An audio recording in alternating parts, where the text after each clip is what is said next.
Amen.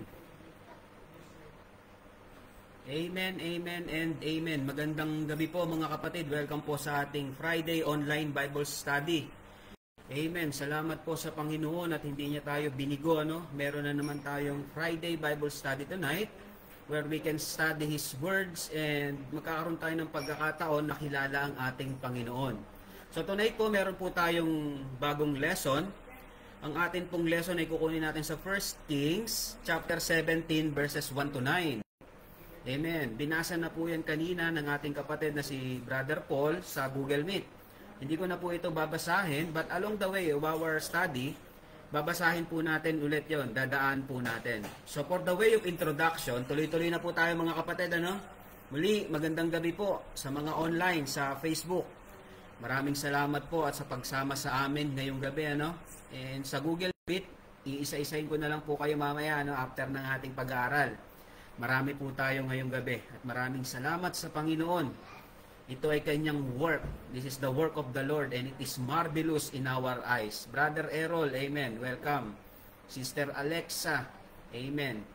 So, muli po for our way of introduction, mga kapatid, as a loving God, diretso na po tayo, before I mention our title. As a loving God, mga kapatid, kilala naman natin ang Diyos natin na mapagmahal. His eternal calling to all of us is to be saved. Yan ang kagustuhan ng Panginoon. Tayong lahat ay maligtas. Amen? Gusto niya tayong maligtas. Nanay Divina, amen. Maraming salamat. And that is God's ultimate desire. That is His ultimate desire. Kasi tayo ay napalayo dahil sa kasalanan. That is His ultimate desire to bring us back to Himself. And in His sovereignty, mga kapatid, God has a specific plan for each of us to fulfill individually. Naisip mo na ba kung ano ang purpose mo? Bakit ka pa nabubuhay? Natanong mo na ba yan? Bakit buhay ka pa? Bakit buhay ka pa? Ba't hindi ka na umuwi? Di ba? Natanong niyo na ba sa sarili? Bakit buhay ka pa? Kasi meron ka pang purpose. Ito yung pag-aaralan natin ngayong gabi, Beyond the eternal calling of salvation, mga kapatid, bukod sa eternal calling of salvation, God wants us to serve Him. Gusto niya na maglingkod pa tayo muna sa Kanya. Amen? You got saved to serve.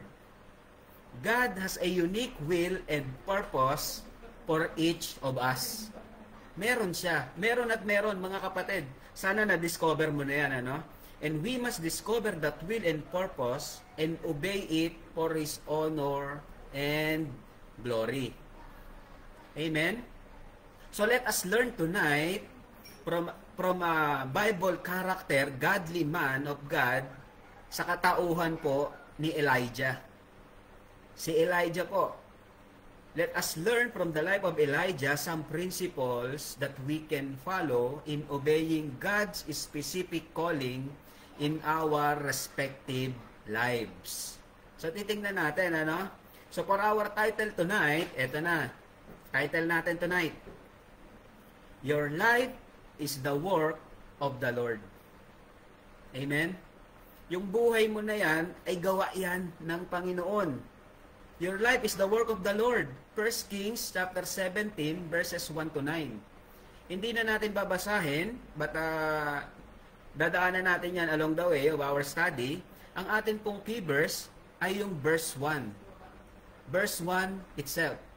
1 Kings chapter 17 verse 1, your life is the work of the Lord. And this is what the verse says. 1 Kings 17 verse 1, and Elijah the Tishbite, who was the inhabitants of Gilead, said unto Ahab, as the Lord God of Israel liveth, before whom I stand, there shall be not be dew nor rain these years, but according to my word. Amen? So mga kapatid, I hope and I pray mangusap sa atin ang banal na Espiritu tonight, so we can have His revelation, personal revelation sa atin, sa kanyang message tonight. Ang atin pong title muli, Your Life is the Work of the Lord. So first point na po natin, since your life is the work of the Lord, first point natin, It is about Him. It is about God. Yung buhay mo at buhay ko, it is about God. Amen?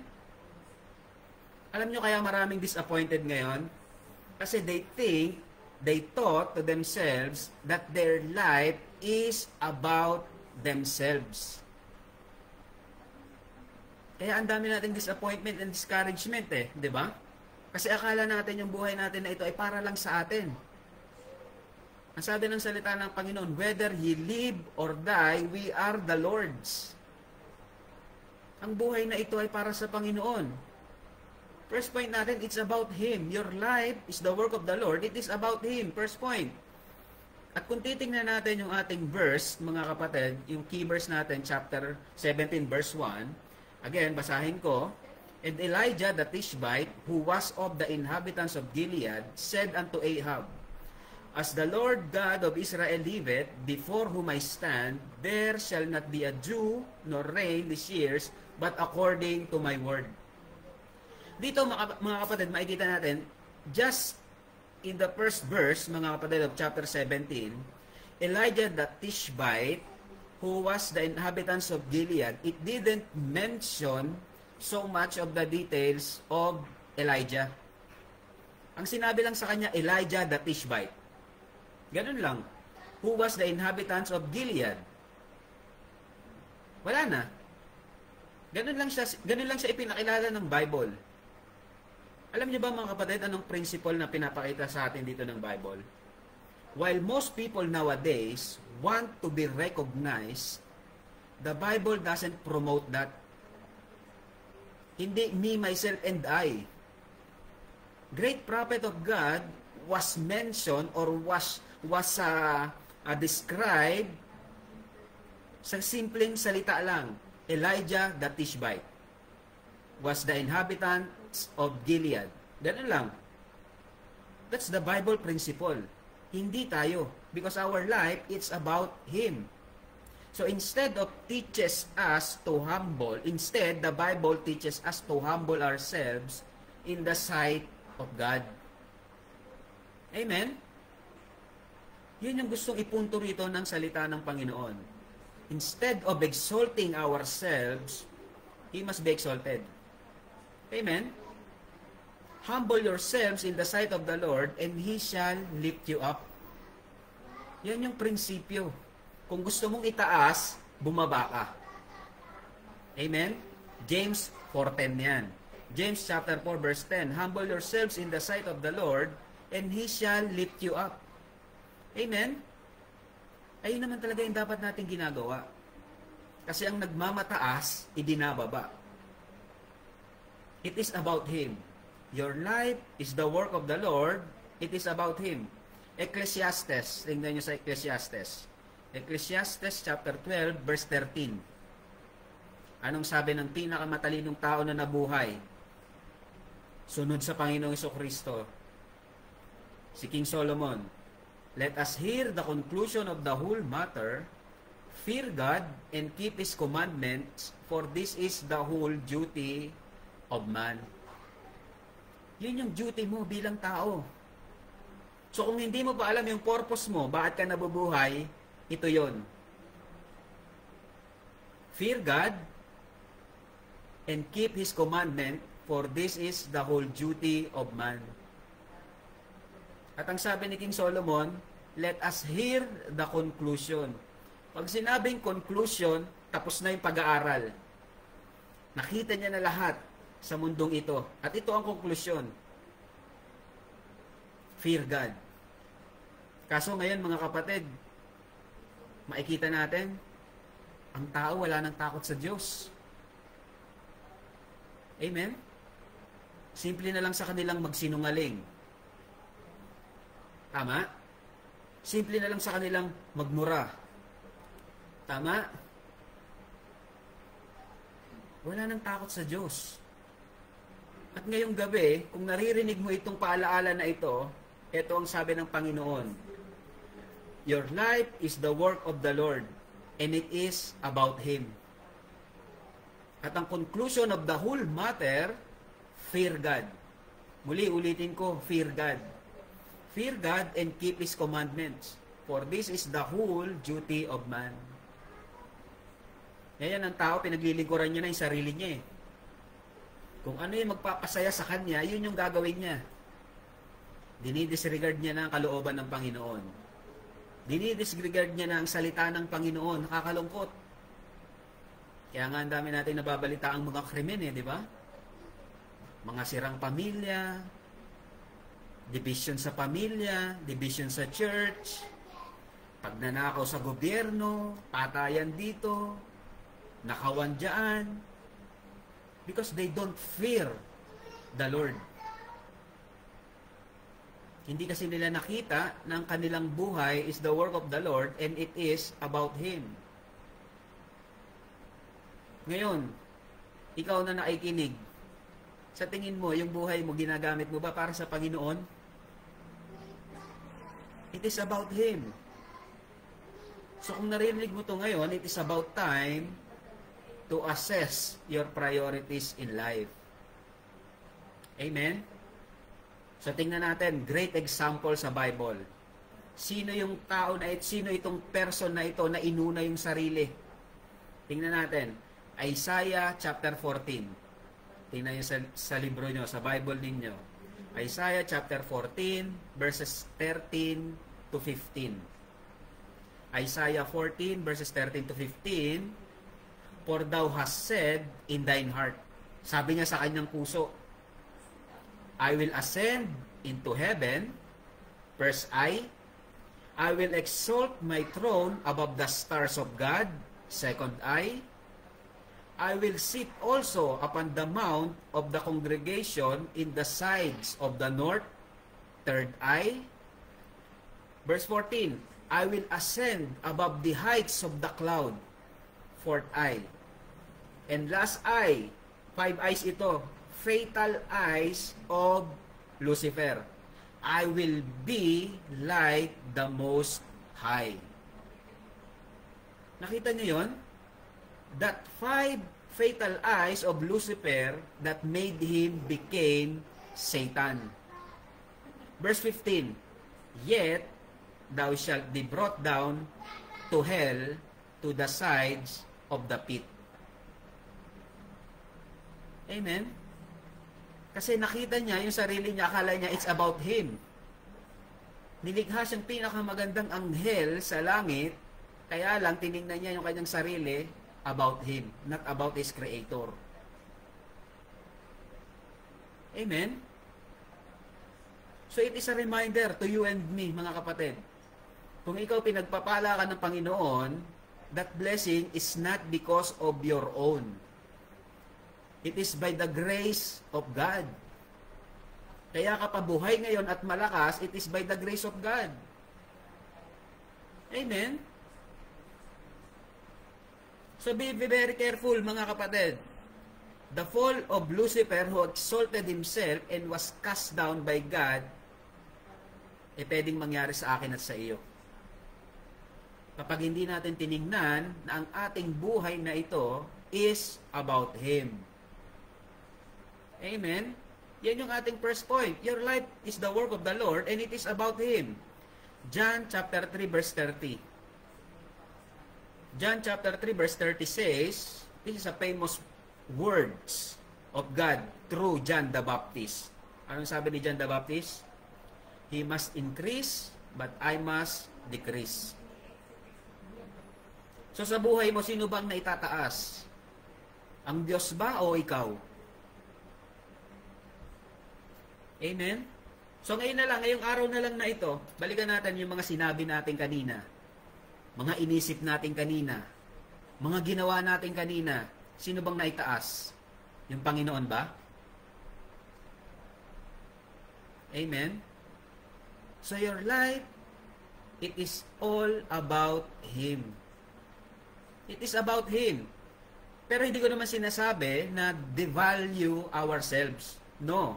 We shouldn't devalue ourselves. Actually, mga kapatid, we are God's masterpieces. Tayo yung masterpieces ng Panginoon eh. Alam niyo paano niya tayo ginawa? Ginawa niya tayo sa kanyang mga kamay. Amen? Ganun tayo ka-special. Psalms 139. Tingnan nyo. Psalms 139 verse 14 says, I will praise thee, for I am fearfully and wonderfully made. Amen. Marvelous are thy works, and that my soul knoweth right well. Sabi ni King David, alam na alam ko, marvelous ang iyong gawa, at ako yun. I am fearfully and wonderfully made. Kaya kita papupurihan. Amen? Kasi marami ngayong mga tao, nagkakaroon sila ng self-pity. Magkaiba po yung self-pity at humility. Amen? Magkaiba po yun. Yung iba na sinasabi, ito lang ako. Mali yun. You are valuable in the sight of God.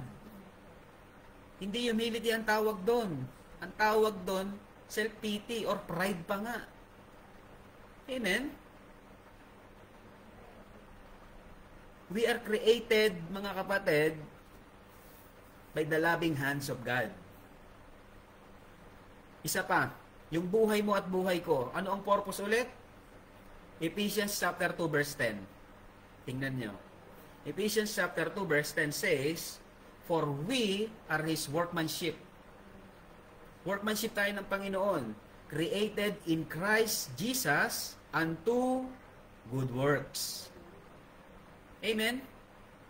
Which God had before ordained that we should walk in them. Ginawa ka para sa good works. So ang tanong, ano bang ginagawa natin? Baka naman puro kalokohan lang yung pinagagawa natin. Sana naman po hindi, ano? I hope and I pray we are striving to serve the Lord. Because our life is the work of the Lord and it is about Him. First point natin yan. We are bought with the price, with the precious blood of the Lord Jesus Christ. Kung ikaw ay saved ngayon, maunawaan mo sana na yung pinambayad sa kasalanan mo ay precious blood of the Lord Jesus Christ. Huwag mo namang sayangin. Amen? We are so proud, sasabihin natin, I am cleansed by the blood of the Lord Jesus Christ. Pero yung mga pinagsasabi natin, lumalabas sa bibig natin, iba. Kasiraan ng kapwa, kasinungalingan, kayabangan, kalayawan. Amen? So first point pa lang tayo, mga kapatid, ano? Elijah was mentioned or described in the Bible very simple. Elijah the Tishbite, and was habitant of Gilead. Pero may purpose. Si Elijah. Amen? So, dapat makita rin natin yung ating purpose. Purpose na naka-align sa Panginoon. Jeremiah 29:11. Jeremiah 29:11 says, for I know the thoughts that I think toward you. Iniisip ka ng Panginoon at alam niya yung iniisip niya para sa iyo. Ano daw? Saith the Lord, thoughts of peace and not of evil to give you unexpected end. Gusto ng Panginoon, mapabuti ka. Ano ang expected end niya?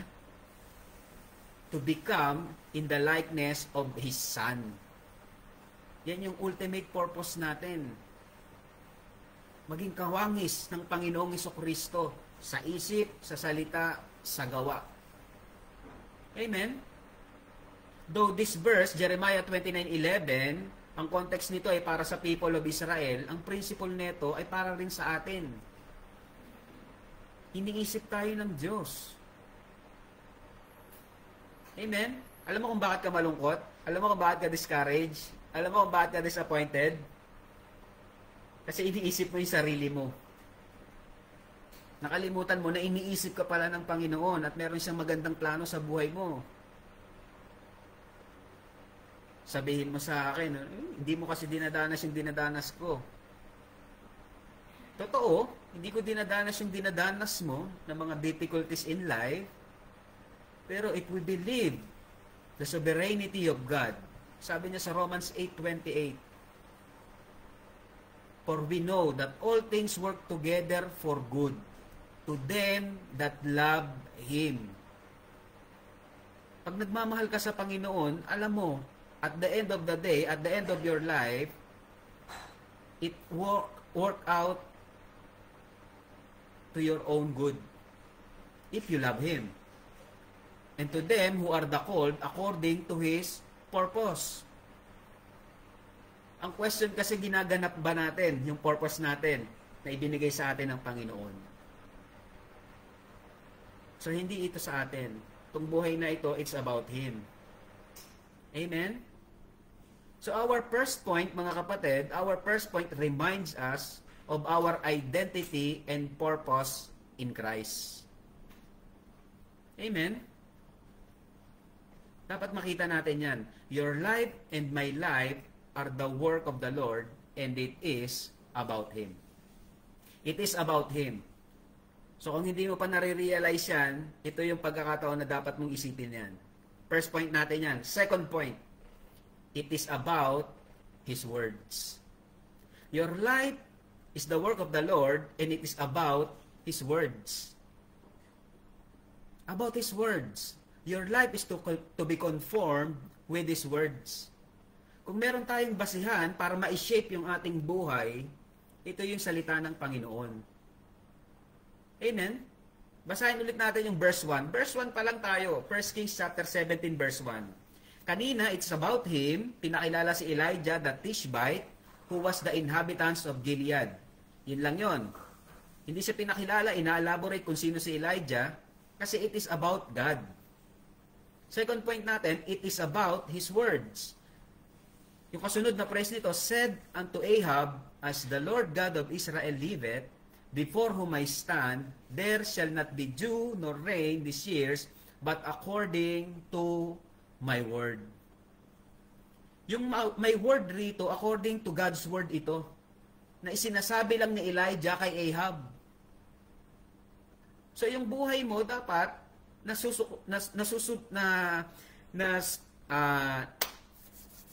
babaka pa ng salita ng Panginoon. Amen? You are doing what you are doing today because of God's Word. The words of God must be heard and to be followed.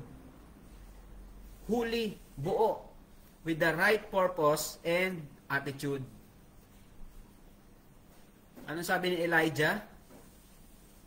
As the Lord of Israel liveth, before whom I stand, there shall not be dew nor rain this years, but according to my words.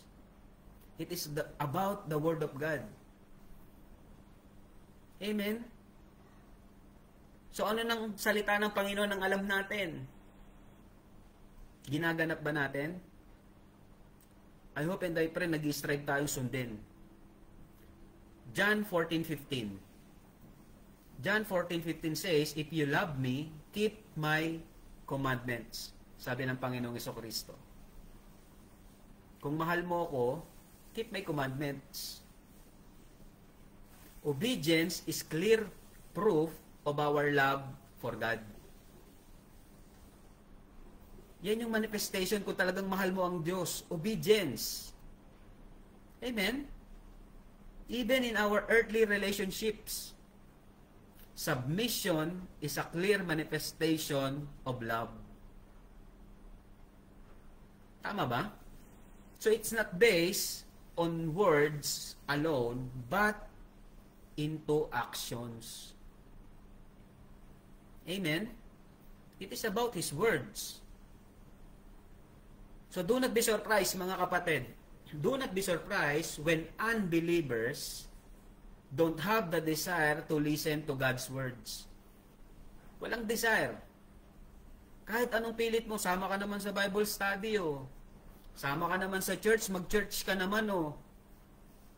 Tapos titignan ka na parang, ba to? Pakabanal mo naman. Naranasan niyo na yan? Ikaw na nagyayaya sa kanya sa church, sa mga mahal mo sa buhay. Tapos parang ikaw pa yung kawawa na nagmamakaawang sumama lang sila. Do not be surprised, mga kapatid. Do not be surprised. Kasi nga unbelievers, di ba? Unbelievers do not have the desire to listen to God's words. Simply because they love other things more than God. Ganun lang kasimple yun. Kasi wala doon yung pagmamahal nila sa gawain ng Panginoon. So hindi mo sila matatagpuan sa gawain ng Panginoon. Amen? John 15:14. John 15:14 says, "Ye are my friends if ye do whatsoever I command you." Kaibigan natin ng Panginoon pag ginagawa natin yung kanyang mga kautusan. Inutos niya ba na tayo ay magbasa ng Bible? Inutos niya ba na tayo ay magdasal? Inutos niya ba na tayo ay magpatawad? Inutos niya ba na tayo ay magbigay? Inutos niya ba na tayo ay magsimba? Di ba inutos niya lahat yan? Sabi ng Panginoon, "Ye are my friends if ye do whatsoever I command you." Amen? Gusto mo bang tawagin kaibigan ng Diyos? Sundin mo siya. Amen? Sundin mo siya. James chapter 4 verse 4. Tingnan nyo. Tingnan nyo ang tawag sa mga taong hindi sumusunod o tumutupad ng salita ng Panginoon at mas inuuna yung mundo. James chapter 4 verse 4 says, "Ye adulterers and adulteresses." Unfaithful ang tingin sa kanila ng Panginoon. "Know ye not that the friendship of the world is enmity with God?" Pag inuna mo ang mundo, enmity sa Panginoon yun. Whosoever therefore will be a friend of the world is the enemy of God. Kaaway ka pala ng Diyos pagka inuuna mo yung mundo, nakikipagkaibigan ka, o niyayakap mo yung mundong ito, yung maibibigay sa'yo ng mundong ito. Oras ng pananambahan, nasa birthdayan ka, nasa pasyalan ka.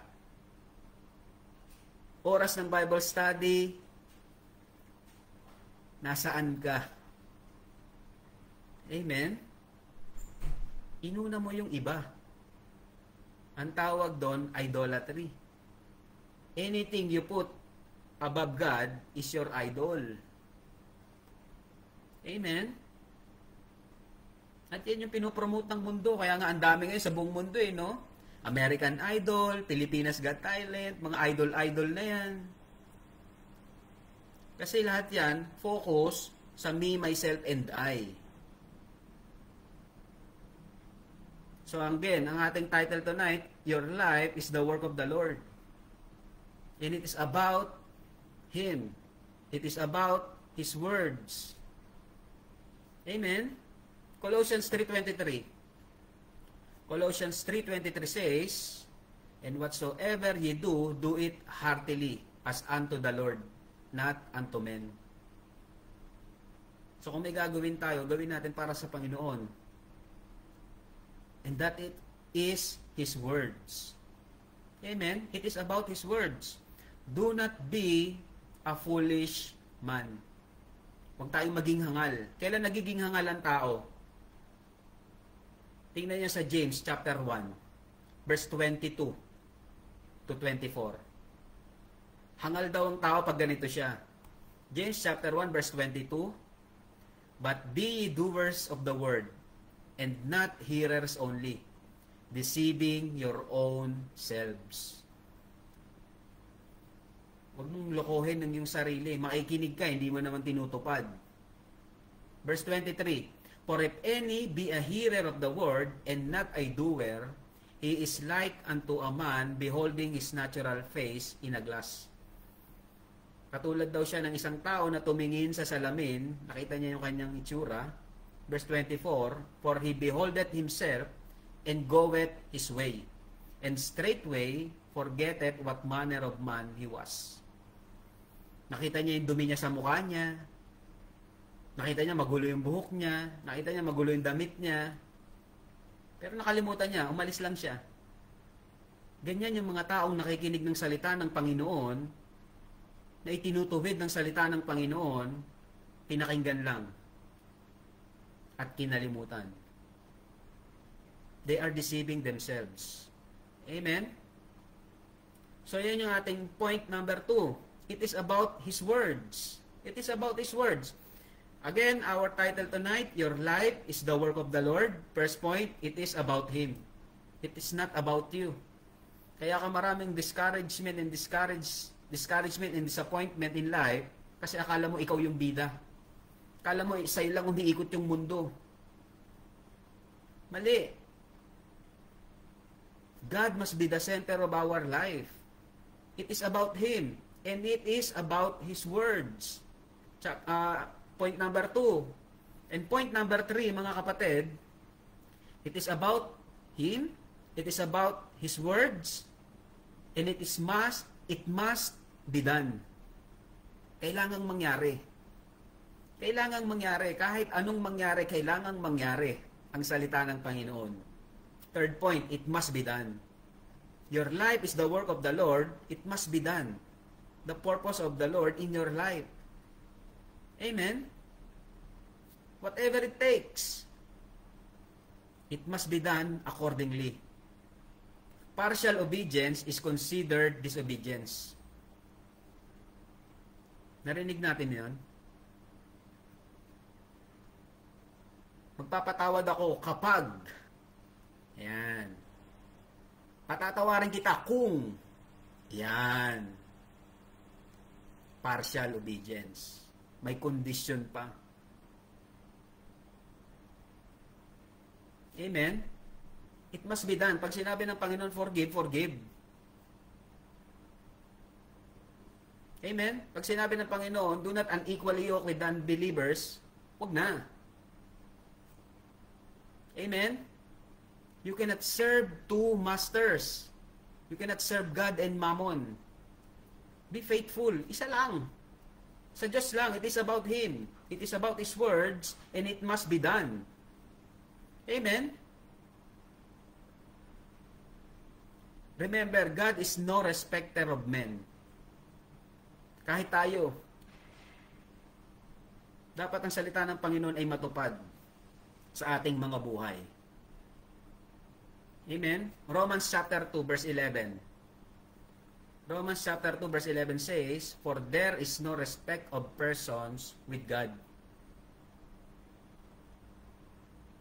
Minsan kasi meron tayong itinatangi eh. Pag itong taong ito may kakayanan, mataas yung pinag-aralan, may posisyon, ang galang-galang natin. Pero pag ang kaharap natin, sa tingin mo mas mataas ka, meron kang mas alam, iba yung paikitungo natin. Tandaan natin, our life is about Him. And it's about His words. Pag sinabi niya ng Panginoon na no respecter of men, dapat pare-parehas ang paikitungo natin sa kapwa natin kung paano tayo pinaikitunguhan ng Diyos. Amen?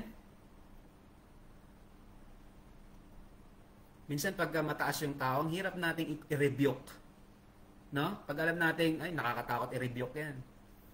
Mag-ingat tayo dyan, delikado yan. Alam niyo ba, it must be done. The word of the Lord must be done. Though it seems dangerous, it must be done. Anong nangyari? Sige, tingin tayo ng isang example. Kailangang mangyari ang salita ng Panginoon. Luke chapter 3. Luke chapter 3 verses 19 to 20. Ito ay isang matapang na tagasunod ng salita ng Panginoon.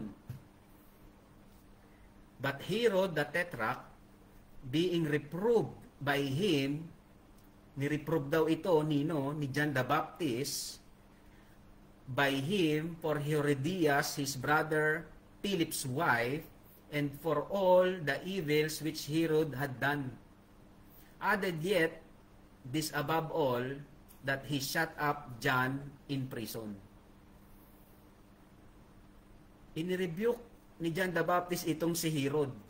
Kasi inasawa niya yung kasawa ng kapatid niya. At sa lahat ng kalokohan na ginagawa ni Herod, anong ginawa? Pinakulong si John the Baptist. Nakakatakot, ano? Nakakatakot yung salita ng Panginoon na stop din. Lalo na kung ang makakabangga mo ay mataas na, may mataas na posisyon sa gobyerno o sa lipunan. Pero ito yung nangyari kay John the Baptist eh. Though it seems dangerous, it must be done. Maraming churches ngayon hindi na nagtuturo ng kasalanan. Ayaw na nilang mang-rebuke ng kasalanan. Pinag-uusapan na lang love, love, love, love. O kaya nagpapatuloy sa kasalanan yung mga tao. Amen? We should be like John the Baptist, mga kapatid. At ano pang pinauwian ni John the Baptist? Pinugutan ng leeg. Pinugutan ng leeg dahil sa pagsasabi at pagtupad ng salita ng Panginoon.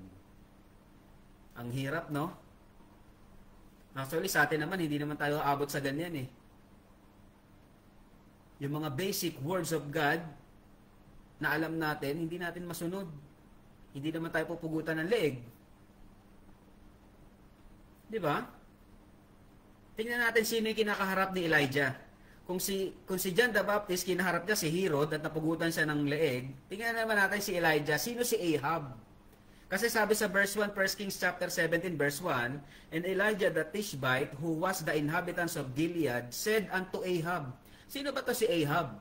Si Ahab, mga kapatid, mababasa natin yan. Tingnan natin sa 1 Kings chapter 16, verses 25 to 26. Tingnan natin ha, sino ba to? Sabi dito sa 1 Kings 16, 25 to 33 to 26, para lang magkaroon tayo ng pagkakilala kay Ahab. Verse 25, chapter 16 ng 1 Kings. But Omri wrought evil in the eyes of the Lord. Omri is the king of Israel, and did worse than all were before him. Gumawa pa siya ng mas matitinding kasalanan sa mga naunang hari sa kanya. Verse 26, for he walked in all the way of Jeroboam, the son of Nebat, and in his sin wherewith he made Israel to sin. Itong hari na ito sa kanyang ginawa, he made the Israel to sin. Nakita niyo yun? Yung kanyang authority, ginamit niya para magkasala yung nation of Israel.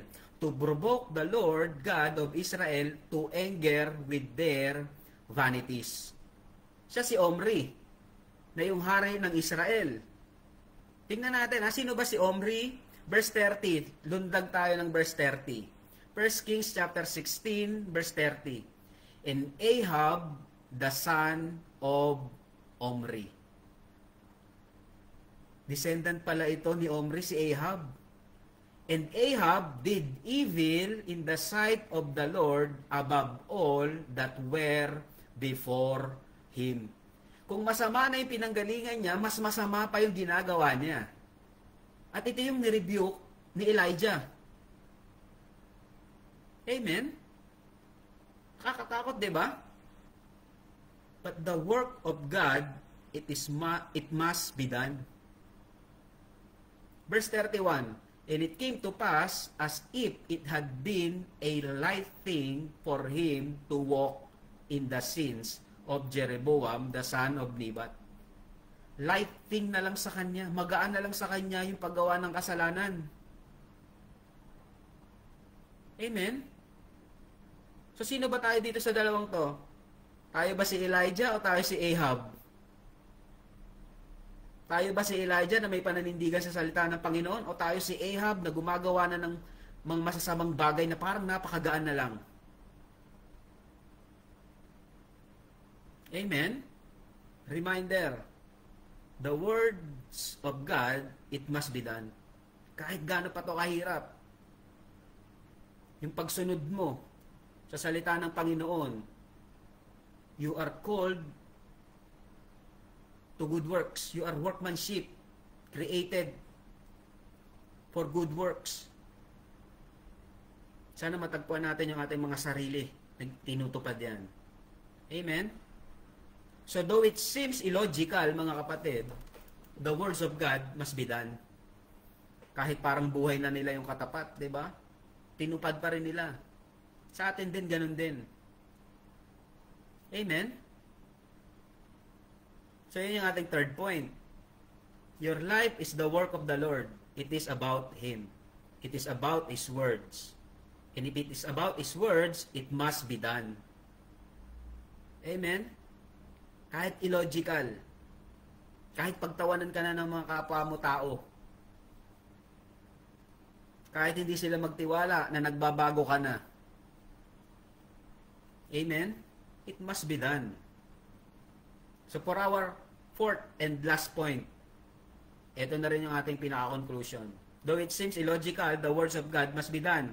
Tingnan natin, 1 Kings chapter 2, chapter 17, verses 2 to 7.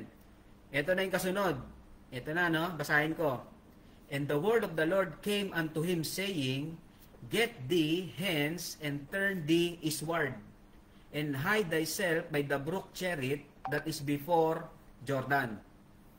So dahil sinabi na ni Elijah kay Ahab na ito yung mangyayari, hindi magkakaroon ng ulan, magkakaroon ng tagtuyot, inutusan si Elijah pumunta sa eastward by the brook Cherith before Jordan. Verse 4, And it shall be that thou shalt drink of the brook, and I have commanded the ravens to feed thee there. Ang magpapakain sa kanya, uwak. Di ba? Kung ikaw uutusan ng Diyos, Oy, Brad, sis, punta ka doon, pakakainin ka ng uwak. Dito sa Singapore, ang daming uwak eh. Susunod ka kaya? Di ba? It seems illogical, di ba? Pero ganun yung nangyari eh. Inutusan si Elijah, pumunta ka doon sa brook Cherith, pakakainin ka ng uwak doon, iinom ka ng tubig doon. So, he went and did according unto the word of the Lord, for he went and dwelt by the brook Cherith that is before Jordan.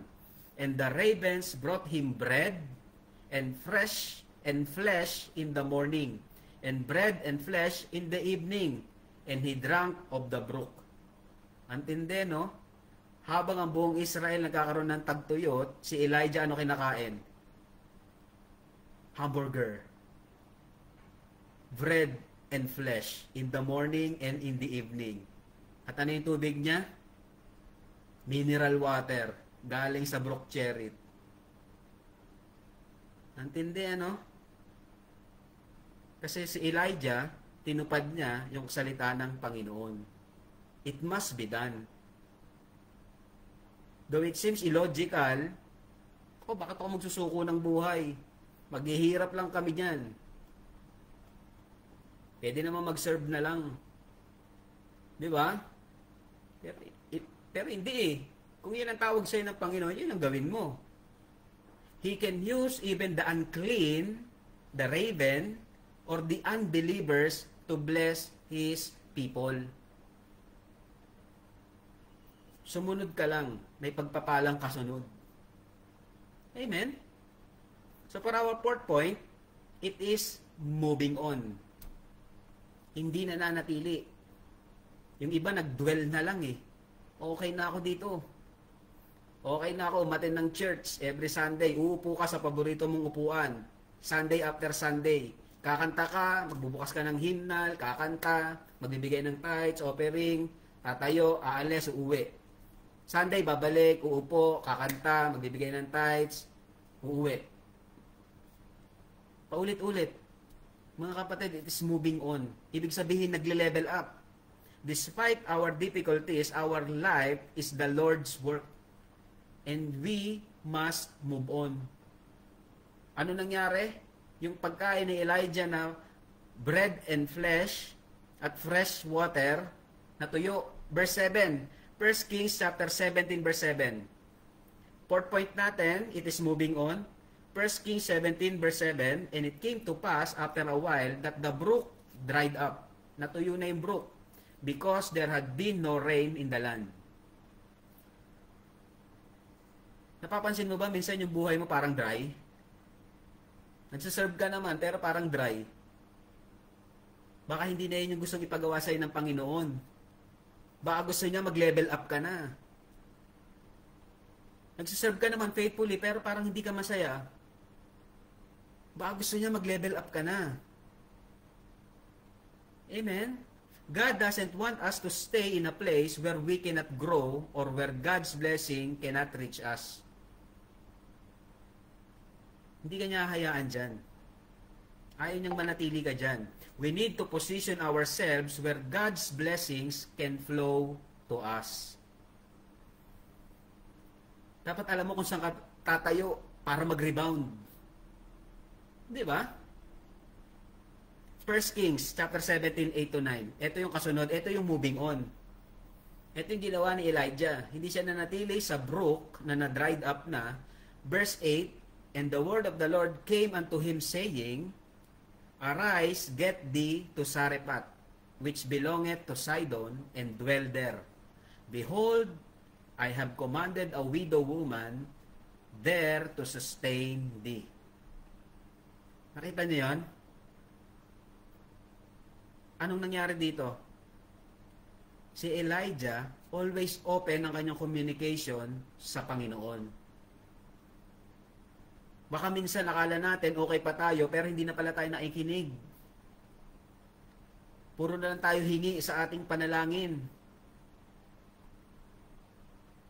Mas naririnig na natin yung ating paghingi lang ng mga pangangailangan without hearing God's instruction anymore. Amen? Saan pinapunta si Elijah? Sa Zarephath. Zarephath which belongeth to Sidon. Itong lugar na ito, mga kapatid, lugar ito ng kaaway ng Israel. Nakita mo yon? Pinapunta si Elijah sa lugar ng kaaway nila. At ano pa?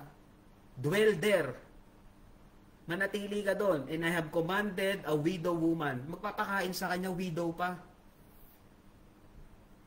Alam nyo, during Bible times, pag sinabing widow, kawawa yan. Yan dapat ang tinutulungan. Kasi wala nang bumubuhay sa kanila.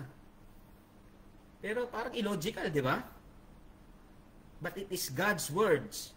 And third point, it must be done. Amen? Kailangan mangyari pa rin at masunod. Baka nananatili tayo sa lugar, sa brook cherry natin, nakakala natin yun yung ating green pasture, hindi na pala. Kaya dapat open lagi yung ating communication sa Panginoon. Psalm 23 verse 2. Anong sabi ng Panginoon? Psalms chapter 23 verse 2, He maketh me to lie down in green pastures. He leadeth me beside the still waters. Baka kasi familiar ka na sa kinalalagyan mo ngayon, akala mo green pasture yan. Yung pala hindi na. Natutuyo na pala. Just like the brook cherry.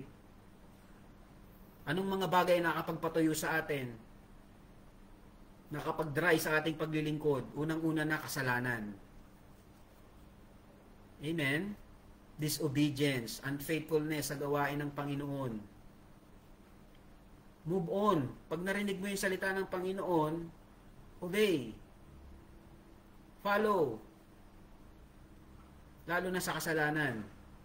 Do not stay in sin. It will rotten you. Amen? O baka naman kabiguan. Maraming huminto na sa paglilingkod kasi na-disappoint, na-despair. Do not stay in your disappointments. Do not stay in mourning. Do not stay in the valley. Amen? Move on. Philippians chapter 3. Philippians 3, verse 13 to 14. I will end here, mga kapatid. Philippians chapter 3, verses 13 to 14 says, Brethren, I count not myself to have apprehended. But this one thing I do, forgetting those things which are behind. Kung gusto mong mag-move on, kalimutan mo yung behind. Whether it is past sins or past victory, kalimutan mo yon. Kasi hihilahin ka niyan para magstay. Maging stagnant. Forgetting those things which are behind and reaching forth unto those things which are before. Verse 14, I press toward the mark for the prize of the high calling of God in Christ Jesus. Moving on. Bakit? Kasi meron tayong mark na tinitingnan. Ano yung mark na yon? for the price of the high calling of God in Christ Jesus. Meron pang mas mataas na panawagan sa iyo ang Panginoon kaysa manatili diyan sa kalagayan mo ngayon. Amen? So diyan natin tatapusin yung ating Bible study tonight, mga kapatid. I hope and I pray sa simple, basic principles and truth from God's words through the life of Elijah, mga kapatid. Nakita natin yung kahalagahan ng ating buhay. Our life, your life, and my life is the work of the Lord. Amen? Sana makita natin yung katotohanan na yan. Your life is the work of the Lord, and it is about Him. It is about Him. Siksik natin yan dito, tsaka dito. Para kumilos tayo about His words. According to His words. Point number 2. Amen? Let's keep the Word of God in our heart so we will not sin against God.